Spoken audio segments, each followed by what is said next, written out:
We're going to talk about creating a captivating campfire planning. Okay, so, come on in, campfires.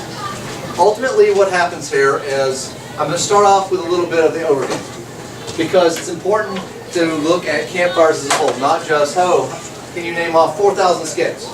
Yes, I can. Won't do you any good. No, it won't. So let's move on. So, campfires. If you build it, they will come. Let's face it. Campfires and camping are what the boys love the most. What's not to like? Fire, sharp sticks, poking stuff in the fire. That's what boys love. And then you throw in there some marshmallows and s'mores and life's good, right? About as good as it gets.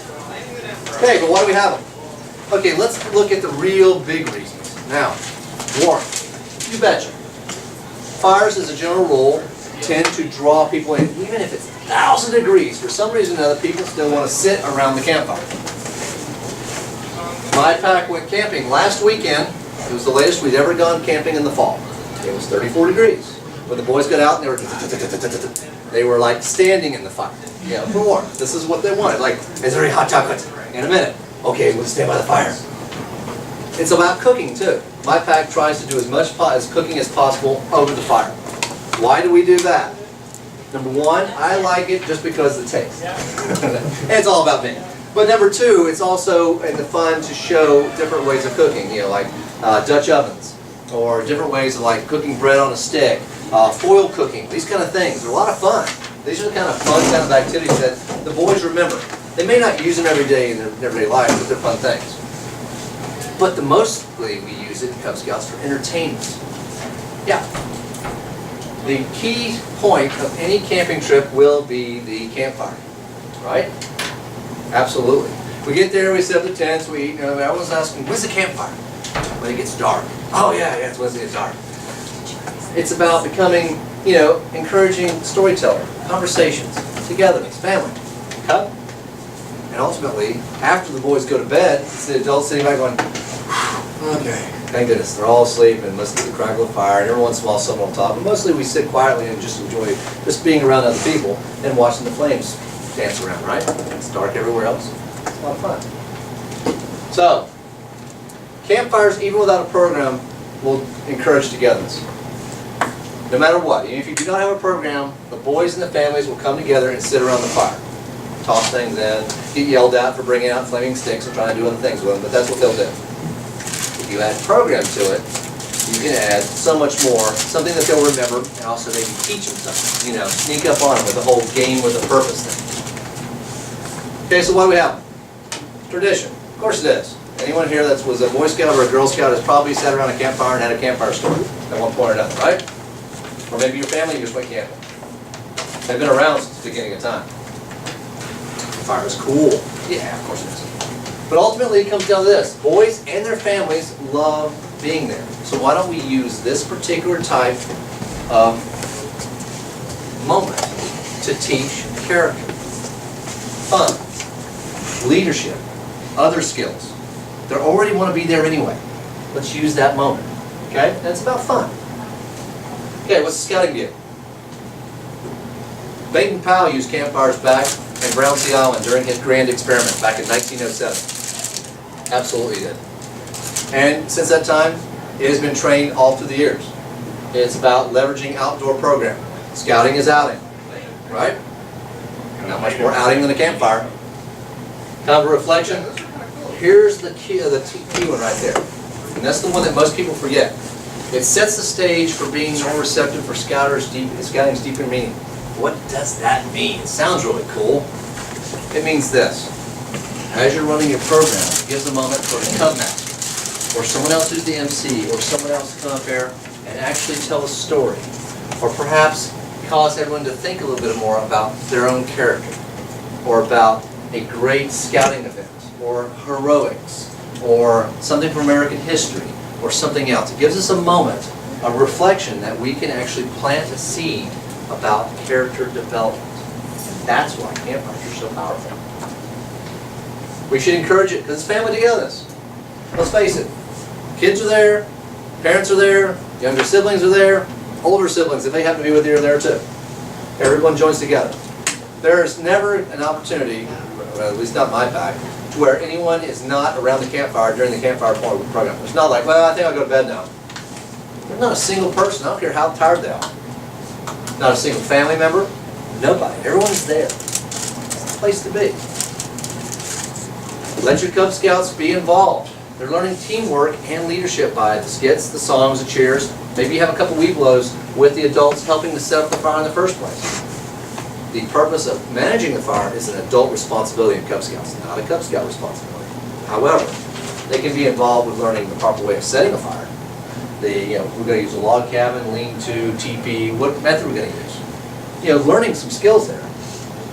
It gives lots of opportunities for the transfer of knowledge and then to become more confident.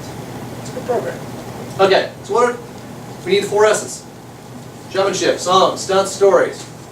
Those go nowhere without the big P. Planning. Planning's no fun. Everything we go to, every class we go to talks about planning. That's just not the fun part. No one has fun planning. The campfire absolutely positively needs the planning. Okay. The planning is what makes the difference between a set of unrelated skits or songs and a program that actually is going to teach something, and the boys will go to bed thinking, that was great, tons of fun, good memories. It makes the difference.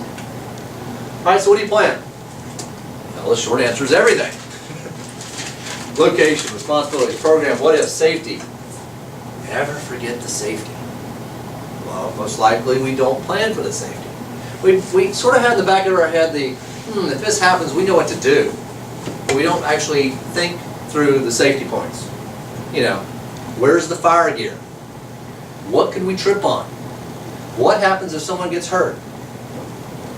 Who's our first aider? These kind of things. It doesn't have to mean you spend hours agonizing over it, but you should think about it at least a little bit and plan for it. Don't skip on the planning. Okay, so location. I love these 2 pictures. Those are gorgeous places. If I could give a campfire at those locations, it would be the most magical time ever. Beautiful lake, the echoes of the songs, watching the sunset over it. Gosh, that'd be gorgeous. That's not where we normally go, right? We normally go to family campsites, and they have a fire ring. Well, that sounds boring. Well, not necessarily. Every single location you use can be magical with the way you put the program together. What you want to do is you want to scout out and make sure you use the best possible location that you have available, right? But we can't forget leave no trace.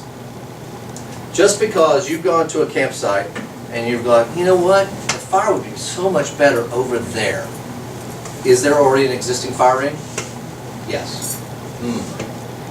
Leave no trace states that we should use the fire ring and not create another fire ring. It's tempting to go to a different location and create a new tradition, a new location. Now, the way you can get around that, maybe you bring a wheelbarrow, disassemble wheelbarrow, and the fire is built in the wheelbarrow so you protect the ground. Sure! That requires planning and someone bringing the wheelbarrow parts, etc. But don't forget, leave no trace. Creating a new in-the-ground or on-the-ground fire pit is not something you should do if one already exists. Teach the boys proper environmental stewardship. All right? So, we also need to examine it for safe scouting. Now, if the fire pit is totally unsafe, you should use something else, because safety is number 1, always number 1. Wouldn't a fire in a wheelbarrow be unsafe? Actually, it's not. We use these all the time in our district, in the metal wood barrel. We actually have a couple stones where it's sitting slightly off the ground, and the fire's in there, and the air space underneath it insulates from the ground getting too hot. It's actually very safe. And it won't tip over on the Cub Scouts? Nope. I don't think I would do that. So, location. Now, there are pros and cons to all your different locations. Sometimes you don't have a choice, sometimes you do. If the campfire is going to be in the food prep area, remember that you've got gear and stuff there. You need to make sure all of your food prep stuff is removed. My pack, we make a big deal about the fact that dinner is done. The trash is picked up and put away, and there is actually 15 to 30 minutes in between that time when the last person's cleaned up and the campfire starts to make it a solid moment of, we're moving down the campfire. Okay? You don't want someone sitting there with their plate still eating at the time of your campfire. You need to make it a separate event, a separate program.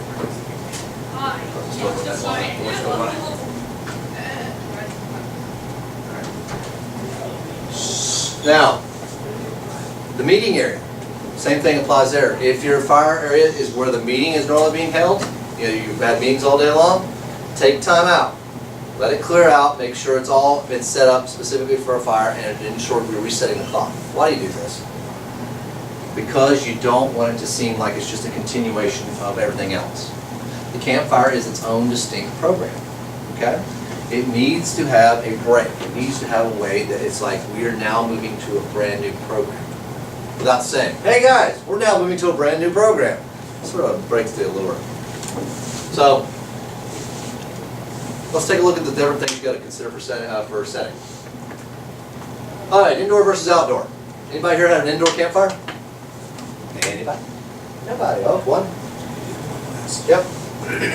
Probably the Cub Master. Yeah. And the question is, well, that doesn't sound very much fun. Sure it is. Indoor can be in a fireplace. It could be like the fake fire I have out here, or it could be a series of lanterns with some wood around it, or it could be as simple as one light bulb with some crinkled foil around it, and it's there.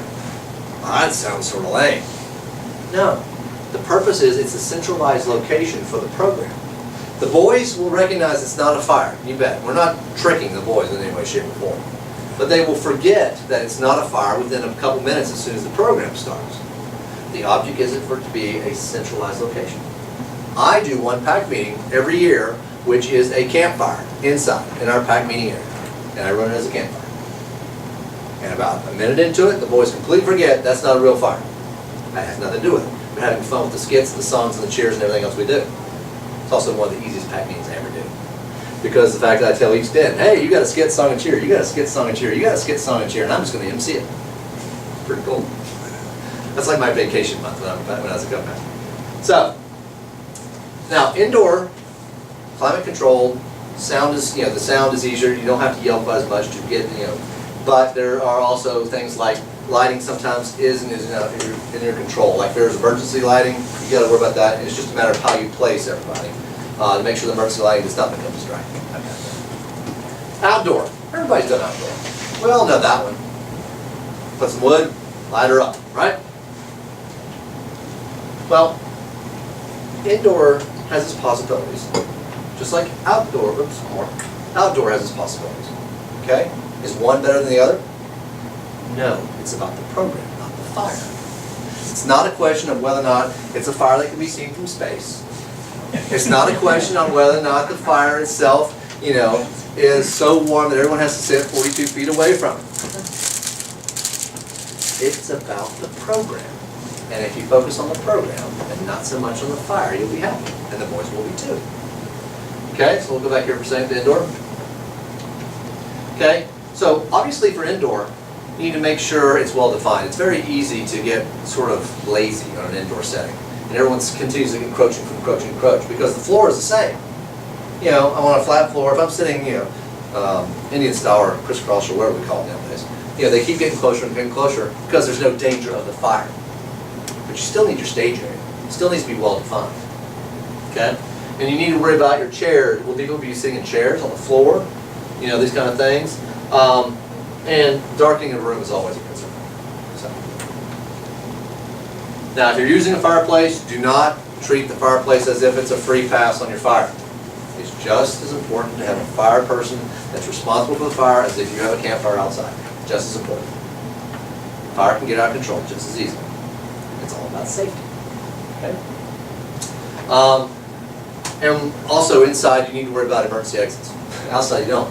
Everywhere is an exit when you're outside. Just go away from the danger. Inside, you need to make sure you show everybody where the emergency exits are. Okay. Now, outdoor. You still need to worry about your seating area, but sometimes it's easier to maintain it because the ground is different. Typically, most established fire rings, the ground around it is pretty well cleared out. There's not a whole lot there. Typically, there's not a whole lot of roots. The rocks are relatively removed. It's pretty flat because it's been used a lot. People have been standing there a lot. It's been a lot of natural packing going on there. Okay. So it's not as hard, but you still need to make sure there's a safety zone for that as far as how far people get out. So these kids are, they've got a distance there. And you also need to have an area where your gear is staged. And everyone should know where your fire gear is in case the fire is out of control. Okay? And that's a shovel, bucket of water, and or sand. Right? Okay? We need to worry about, people who are going to do songs, cheers, and skits. Outdoors, you got to be louder. You got to project. You can't talk into yourself. Indoors, you might be able to hear it. Outdoors, you will not hear it. The ambient noise of the outdoors will just be too much. And then you also need to have it somewhere just slightly off stage to where people can go. You're the on deck section. So. Let's see. Leave no trace. Okay. Size of fire should be examined if it's space. I love saying it because everyone wants the biggest fire possible. It doesn't have to be the biggest fire possible. It just needs to be a fire outdoors. Also, here's a key. Length of campfire program. If your fire is so big that it takes 5 hours to burn down, your program will have to be 5 hours long because you're going to follow the fire. You're going to go from it just starting on down to embers. That's your program. You don't want a program that long. You want a program about 45 minutes, not 5 hours. It's all about managing your size there. Okay. Open areas versus closed areas. Sometimes you don't have a choice. But if you do have a choice, the smaller your group, the more closed in is preferable. The larger the group, the more open. Why? Closed in, people typically feel safer and more comfortable in a closed in area if they're in small groups and there's not as many people around them. It's almost like an innate safety thing in the dark. Small children, siblings, Cub Scouts, they like it being a little closer in when there's not wide open space. Gives a feeling of there's lots of stuff out there I can't see. And also wind becomes an issue and such. Larger, like district events, you have no choice. Typically it's always in a big arena kind of situation. We talked about without a fire. Here's the fun part. I can set up my fire. And it's ready. We're ready to go. Really fun. You can use lanterns. I've seen someone use glow sticks. Actually, to me, the glow sticks look always like embers. They never really look like fire, per se. It could be just a symbol recognized by the pack. It doesn't even have to be light. Now, if it's not light, obviously you need other light in the room to help you out with what's going on. Because the fire provides a centralized point of contact, point of reference. And even a couple flashlights. I've seen this one used a lot, and I've seen a couple of 2 or 3 of these guys. Placed. Works just as well. Everyone else has their flashlights off. This is your one point of light. It works out. Okay. Seating. Cub Scout seating should be with parents interwoven. Okay. A lot of folks, a lot of leaders I've seen want to put the boys on one section and the leaders on another section, or the parents one section, the boys another section. It's a family event. You're better off. The boys should still try to sit together as a den, but the parents should be close by. 2 reasons. Reason number 1 is ultimately it's still a family event, and you want all the families to be there as families. But number 2, it's all about controlling a voice and the general sense that mom and dad are watching. The constant murmur that goes on to the campfire tends to get louder and louder as it goes along. While mom and dad are sitting there, it tends to die down. It's sad but true. Tiny bit of freedom, but they still should have their parents close by. Here's the way I set up my pack camping trips. Now, you can do a campfire in the round. The reason I don't is sort of the problem I've got right now, is I need to move out of the way so everybody can see what's going on. Right? If I am constantly in the round, I have to be mindful of where my stage is. And as the MC, I might be conscious of that, but my dens and my other performers will not be. It's just not going to be in their mind. They're going to view, this is my stage, so why not make it where it's easy for them? This is my stage, that's who I'm talking to. Straightforward and fun. Notice I've got the fire safety gear that's close by, but not in the light. It's sort of away from the area, so it's not a tripping hazard. I've also got an on-deck area. What's an on-deck? Okay, I'm the MC. Hey, din number 2 is going to give us a skit. Right after that, din number 3 is going to do a song. Din number 3 now knows they're going to be on the hook for a song, and whoever's going to lead it will then quietly move over to the on-deck so they're ready to go. It's not the, okay, din number 2 is gone. And there's din number 3 after they get up and, oh yeah, it's us, that's it. It gets everyone moving and keeps the program moving. Okay? Every seat should be the best seat in the house. That's easy to do. That's real easy to do in a campfire. Boys sitting close to the ground, adults sitting behind them, you know, more than likely in camp chairs. It's pretty easy. All right, let's talk responsibilities now. How many of you guys actually put a person's name against every one of those type jobs? Nice, nice. Is it the same person?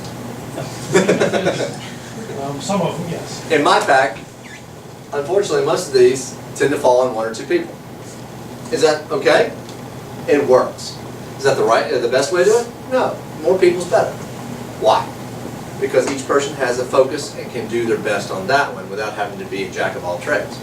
Also, a couple of these are very serious responsibilities. Fire master is a very serious responsibility, and I would like that person to be responsible for the fire exclusively. Not, I'm the MC up front, I'm also the fire master, and Mr. Kale, the fire's out of it. Oh, okay, hold on.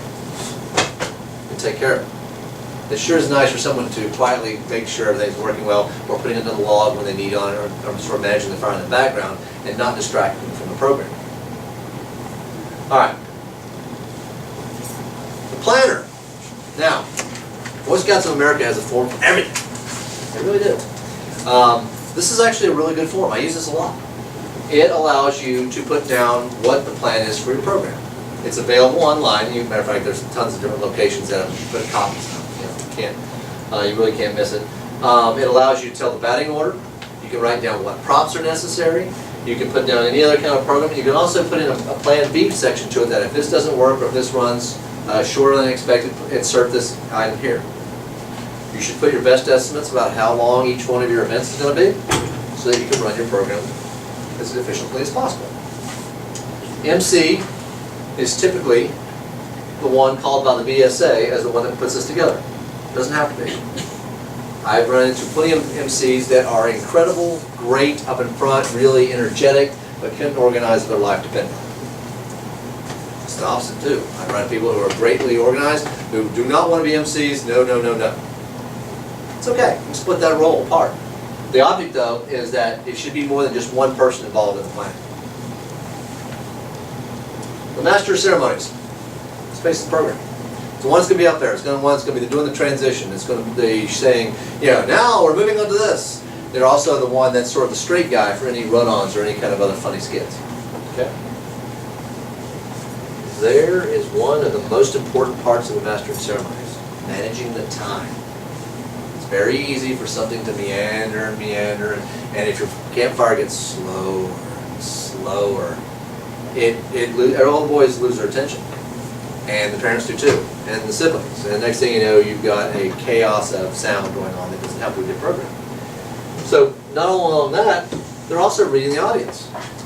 Well, the audience seems a little flat right now. They have in their pocket, literally and figuratively, songs, cheers, things like that to throw in. It's a departure from the schedule, but it's a quick thing that they insert there. Okay, we need to get a little more energy. Okay, everybody up, we're going to do a cheer. You know, you get them moving again. Get everybody, you know, re-inflate the energy. Okay. They're also, hold on, Xander. They're also responsible for the controlling the tone, but they are, I didn't put on this here too, they're also the person that makes sure all the skits continue to be scout friendly and meet the scout level. Their job is to step in if something becomes inappropriate, stop it at that point, explain why it's inappropriate positively, and then move the program on. So that's their job as well. Alright, so what's it take to make a Master of Ceremonies? It's much bigger in life.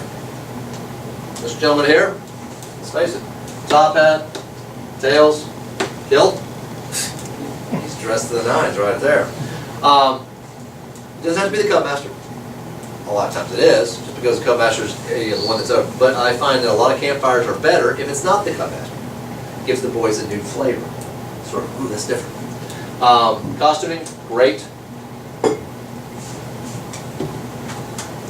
and they need to be quick on their feet to be able to comment for the dead times. Because there will always be dead times in programs. You know, den number 2 is just done. Den number 3 is supposed to be ready to go, and they're still going, I'm supposed to carry a box. No, you're going to carry a box. I'm going to carry a box. And they've got to have something to fill in that moment. Okay. Den leaders. Yeah, if they just sit back, they don't do a thing, right? That's what, this is their time off. No, den leaders never get time off. Seriously? So they should be worked with the Cub Scouts before the event to practice.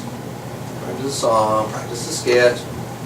They need to be there to coach the boys. During the practice, hey, you need to speak a little slower, a little louder. Okay, wait a minute. The timing on this is very important with that, okay? Explain to the boys what's going on. Help them make their performance better. It is okay for the leader to be in the skit or a part of the song. They should not be the star. The boys are the stars. Okay? How many skits have you seen where the leader comes out and gives this long line of dialogue and then the boys like do some real quick physical thing and fall down? Okay? Now, it's very easy to say, well, that's a good skit. It didn't drag and everything and people got it. Yeah, but it sort of defeats the program, which is having the boys learn leadership and performance skills. So, now it's okay to have a group of leaders do a skit. Sure. In fact, the boys like that. They like seeing that every once in a while. Where, you know, especially if they've got 2 or 3 leaders that really play well like each other, like Abbott Costello kind of thing, they love that kind of thing. Or if you can draw one of the parents in there, and their parent, you know, the boys love seeing their parents up there making the fools of themselves too. It's good stuff. So what does the song leader need to do? It needs to have lots of energy. That's sort of a duh moment, isn't it? We're going to sing a song. All right. Everybody knows the most. No, it's like come in there, we're going to sing a song! You can even have another leader in the back going, a song, yeah! Everybody up! And get them going, lots of energy. Okay? They better know the song. Hey, that's another one of those dumb moments, but you would be surprised how many campfires you go to, like, you know, this person's going to lead the song, and they know the first 2 lines and not the 3rd line. It's like, and the MC steps in there, and I'm going to take over, and then we make it into a skit to make it look like it's supposed to be that way. That's why an MC better be quick on their feet. Multiple song leaders are great.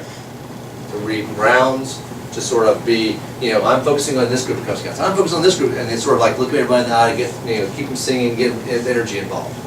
It's not a bad thing to have multiple leaders. Just make sure they both know the same song. Hey, you'd be surprised. If one word varies this way, and all of a sudden it throws everything off. All right, fire master. He's responsible for the safety. Absolutely, safety, safety, safety. Boss of the fire. Responsible for the work for setting the fire and setting the fire and extinguishing the fire. Even after the campfire is over, and let's say you're not going to extinguish your fire 100% because you're going to do s'mores afterwards. The fire boss is still the fire boss. And the fire boss goes, I'm tired, I'm going to bed. The fire boss better find another adult to go, I'm going to bed, you now have a responsibility for the fire. It is like a token. I am no longer responsible for fire, it is now yours. Because ultimately, it's our responsibility to be safe in our environment. It also teaches the boys the right level of responsibility too. Okay? So, and like I said, it's typically a person who's not in the program. Or at least managing the program. Because they should be focusing on the fire. You know, I'm not saying that the fire all of a sudden is going to magically get out of control and you're going to burn the forest down. But it's about managing it. And just being aware of it and safety. You know, if the fire's popping, well, maybe we need to move a couple logs around. If, oh, it's, you know, one log rolled over to the side, well, we just someone move it up back up. Simple stuff, but it's about safety. All right, so this is the part you guys go, gosh, we got to get to program. We plan. Let's talk about some real stuff we can use now. Well, hopefully the other stuff we can use too. Let's move on. Okay, let's talk appropriateness. Everything you do in a scout program, whether it be campfire or not, should follow the Scouting law. Period. There's no exception. Okay? Should be family appropriate. Should not focus on hate, bigotry. And should strive to keep out bathroom talk, politics, sexual order. Most of these are dumb. You know, you're like, really? You have to tell us this. It's important to remember that we are a family program, right? I can tell you that I can think of 5 or 6 of my absolute favorite skits of when I was a boy, the ones I remember the most from summer camp, are not appropriate now. And they were so but I can't use them. They were so funny, but they still can't use them. They don't meet the requirements. Okay? So,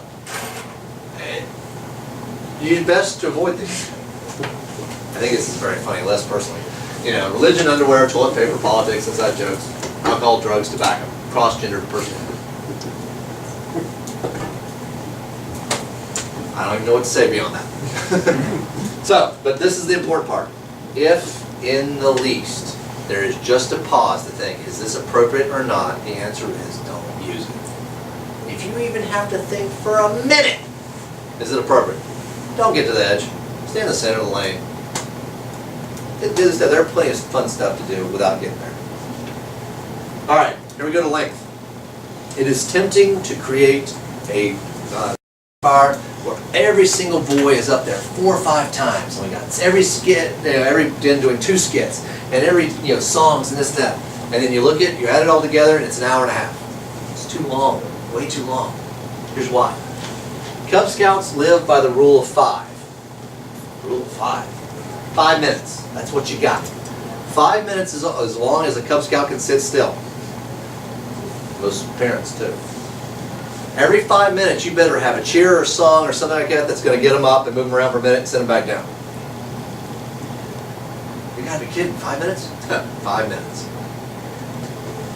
So that means if you go much more than 45 minutes, you will have had, what, more than 9 cheers? That's a really long program. 45 is where you should shoot. Can it go longer than that? Yes. Should it go longer than that? No. Unless it has ceremonies in it. There are certain ceremonies that will push it beyond, and because of the nature of the ceremonies, it's okay to go a little over 45. I'll explain that just a second. You should follow the campfire. When you set the fire at the very beginning, it's low. It's building, boom, and then it starts going back down again, right? Okay. At the very beginning, you're setting the stage. You're telling a little bit about legacy and such. And then you get into the fun stuff, the skits, the songs, the real jokes. And then you start to go back down, maybe a story that starts to talk about scouting legend, and then you have a Cub Master minute. All over the fire. That's why if you build a fire that's forward, it can be seen from space. Your campfire will be the longest ever. Slowly, thoughtfully, build energy, provide adventure and imagination. Slowly close out the program. That's the formula for success. All right, so let's look at the parts. Your start. Okay, your start should be managed by, now this one is okay to manage it by someone other than MC. It could be, if a Cub Master is not going to be the MC, totally appropriate for the Cub Master to make these announcements. Because these announcements come to code of conduct and welcome, the general leader of the pack. If the MC is Cub Master, the MC can do it as well. You're recognizing new families, you need to express your gratitude to your volunteers. Hey, we need to thank so-and-so, so-and-so for being the Grub Master for this event. Thank so much, the outdoor committee member, da-da-da. These nice thank yous, which are important for the boys to see. Then we need to review campfire again. No flashlights. No flashlights. Don't turn them on.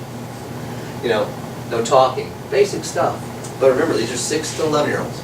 You need to be explicit. Tell them. No flashlights. You may think, well, no one ever does that. They're going to turn their flashlight on. They're going to turn it on themselves, their friend, you, everything. Remind them no flashlights. And then no talking. Once again, that seems like a really silly thing to say. No, you really need to tell them. You really do. And this is about program and character. Remember to remind them that everybody deserves to be heard and appreciated for what they try. There's going to be a lot of funny stuff, and there are going to be guys out here giving their best, always doing their best. And we should appreciate the fact that everyone is doing their best. Okay, you and I both know that's adult speak for going, well, some skits are not going to be as good as others. That's okay. It's about them learning and trying. Scouting is about trying. Failure is okay in scouting. Scouting is one of these things that the best life lessons are learned through failure, and it's a safe place to fail. You do it, we try it again, we do a little guiding and a little, to help them find a better way to do it and to improve. The experience makes them better, right? So we're making sure everyone realizes that no matter how good or how bad it is, if they gave it their best, it's important to recognize that's what's important. You're like, well, that sounds like a downer. No, this needs to be said because the boys need to hear it. they need to hear it a lot, because they need to understand that this is not Hollywood, program. This is them and their friends, and they would like to be treated that way as well. I always start off invoking history of campfires and scouting.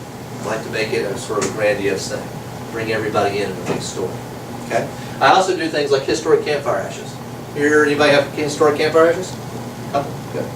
Historic campfire ashes are ashes that I take from one campfire to the next. The campfire ashes that I have with Pack 71 right now can trace their history back to 1907 in Brownsea Island, Lord Baden-Powell. 40,000 campfires. That's the history of these ashes. And that's not me making up a big yarn. That's true.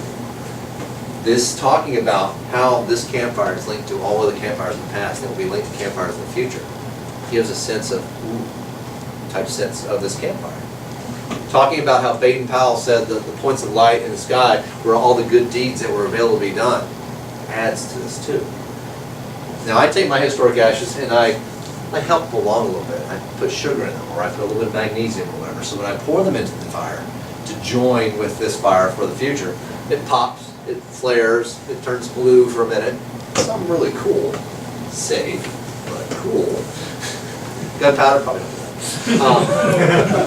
And it also builds the anticipation. The boys know when I'm about to pour the fire. I can hear the older boys go, "What's this?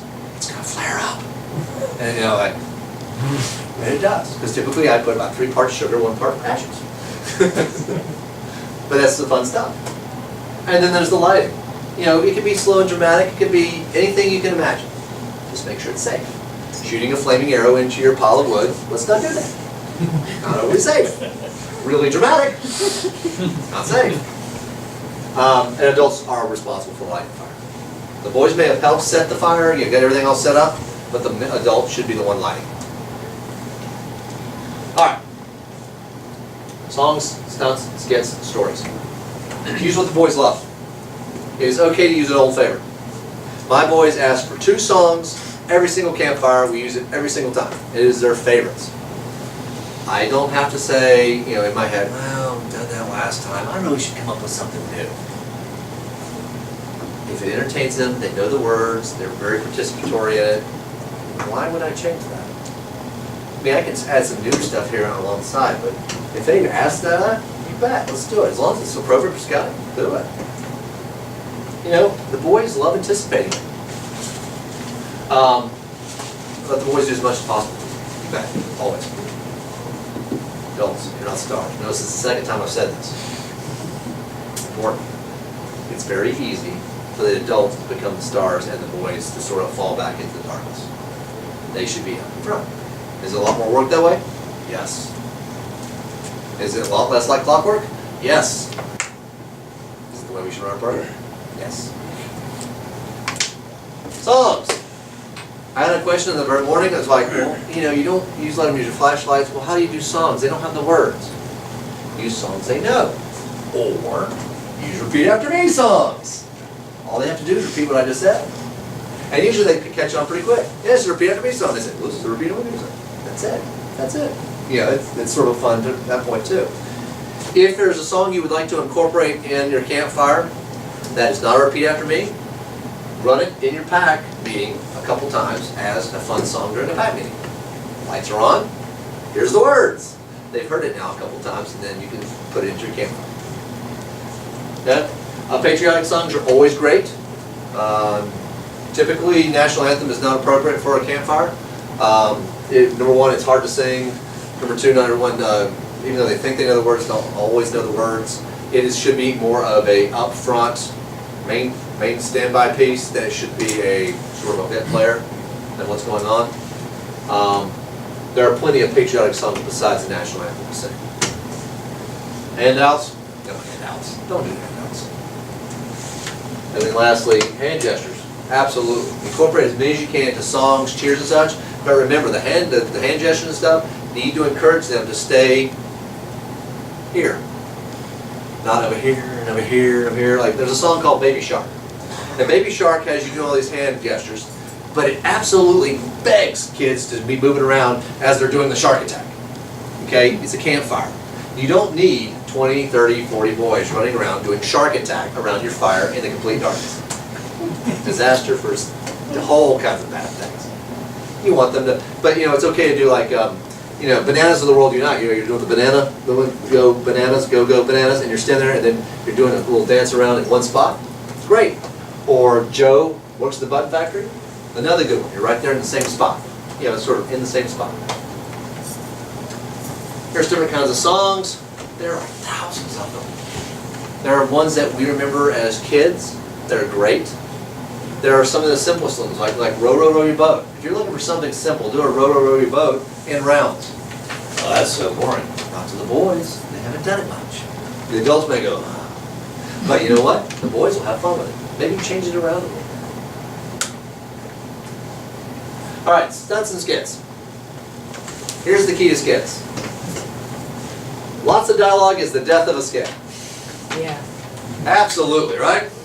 Especially since the boys are the stars, and if they have more than one line, it's too much. You may have a thespian extraordinaire in your pack, but the rest of the boys aren't. And unfortunately, it puts too much pressure on them. There are lots of skits where it has like one liner or something real quick. And then you'd be coached to speak loudly and project. And slowly. If I have a line of 5 words, they want to get done. Squeeze it. What was that? It's like, and then what happens in that case? Everybody in the audience is like, what did he say? What did he say? I didn't get it. What did he say? And so you got 5 minutes of the constant, I didn't get it. To the point the MC almost needs to go, he said, da-da-da-da, to just sort of get them to move on. Because the boys will continue to ask and it sort of throws your program. So lots of dialogue with that. Make sure you preview the skit. Yes. Even if it's a name of a skit you've heard of before. Run it through me real quick. Because if they throw a certain twist to it, it may go against the Scout law. Once again. Alright, props are good. Make sure they're oversized. If I have a prop about this size of the campfire, it means nothing. I can have a stick. It's the same prop. I can have nothing. It's the same prop. You guys can't tell because in the darkness, who knows what I'm doing. Same thing with facial expressions. If I've got a quizzical look during a skit, this doesn't mean anything versus, or you know, make it bigger with your own. Teach the boys that they need to be bigger, it needs to be projected because it's dark. Okay? Props should be oversized, but safe. Obviously, capes probably not a good idea around the fire. No capes. So it's all about safety. All right. There will be times when inappropriate skits come on. It's a fact of life. It's not because the boys are trying to get away with something. It just happens. What should happen? MC should come in for a second. Excuse me, I need to stop this skit right here. We need to remind everyone that we are bound by the Scout Ethic law. And this skit has to deviate from that. Maybe the MC comes in and real quickly does the Scout Ethic law real quick. Or maybe just the Scout law. You're not lecturing the ones who did it and said you're wrong. You're saying, we are about character. And because it's about character, we're going to move on to our next skit. And move on. All it takes. It needs to be done positively, but it also needs to be done firmly. Run-ons. You guys know run-ons, right? You know, I'm up here talking for a little while, and all of a sudden a guy comes running, ah! And I look at him, what's the matter? The squirrels are all around me. What squirrels? What? Why? They think I'm nuts. And then he runs off stage. That's a run-on. Now, run-ons require timing. Almost never do boys do run-ons correctly because they have no timing. Give them a chance to do something. You know, some of the ones that are not quite as timing-centric, but the ones that really need timing, I mean, if I'm up here talking and your run-on's supposed to occur, I should continue to talk and like I am now until someone actually interrupts me. If I get to a certain point and then I'm interrupted, well, that just didn't look good, did it? It doesn't look like what a run-on should. Having a running gag throughout a program is great. Like the one about, there's an elephant running series of one where one guy comes in and he's spraying, what are you doing? I'm spraying for elephants. There ain't elephants around here. See, it's working. And the next time he comes down, he does another one about elephants. And the last one's about, you know, so it's sort of a running theme. Boys anticipate it, they love it, the cornier the better. It's new to them, I still think it's fine.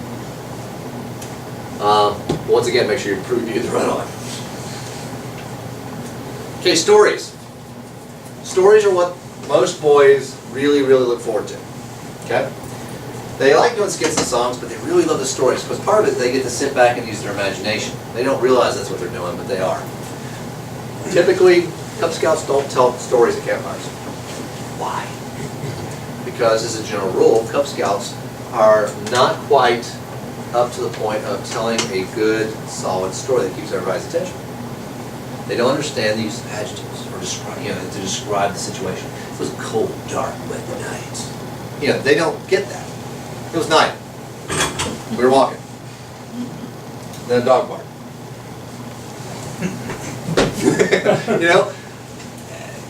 That doesn't mean that they're not going to improve over time. And like I said, there are boys in your pack that probably have more skill than others, and give them an opportunity to practice and even a preview of something and see what they're going to do.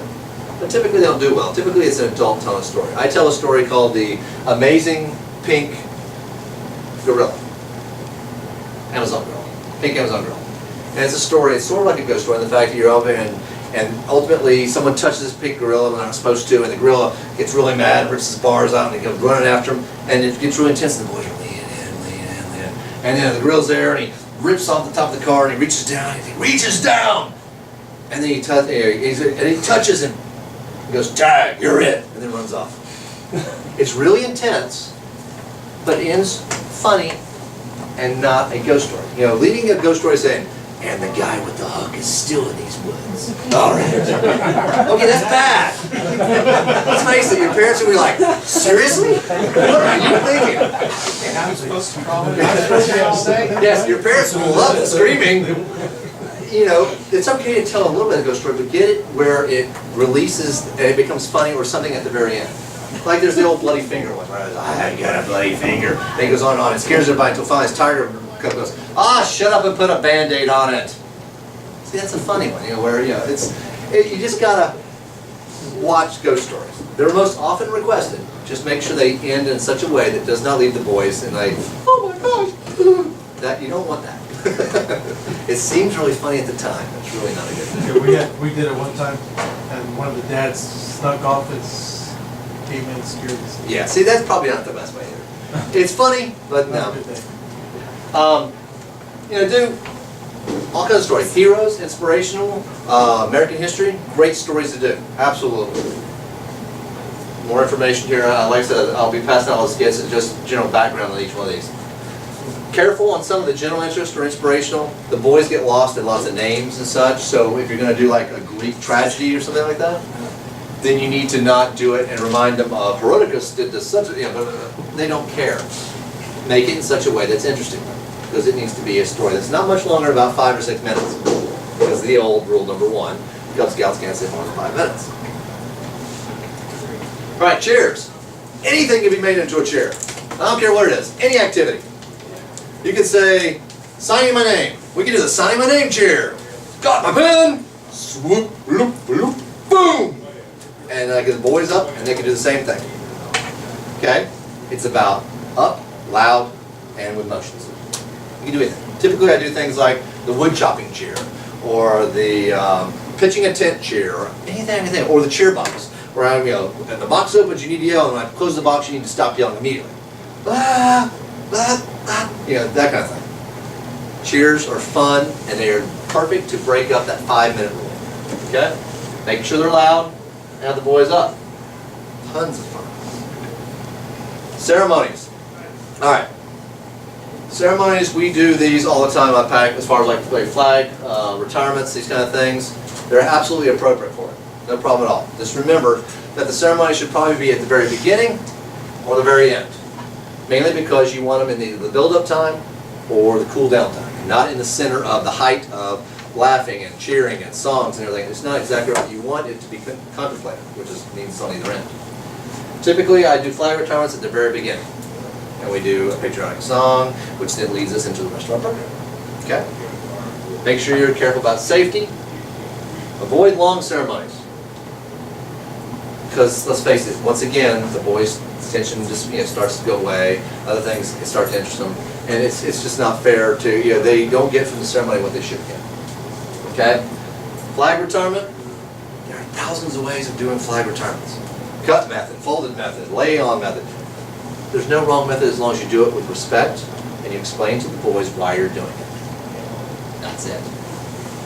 The object is to make sure that you're showing the proper respect to the United States flag as you're returning. Okay.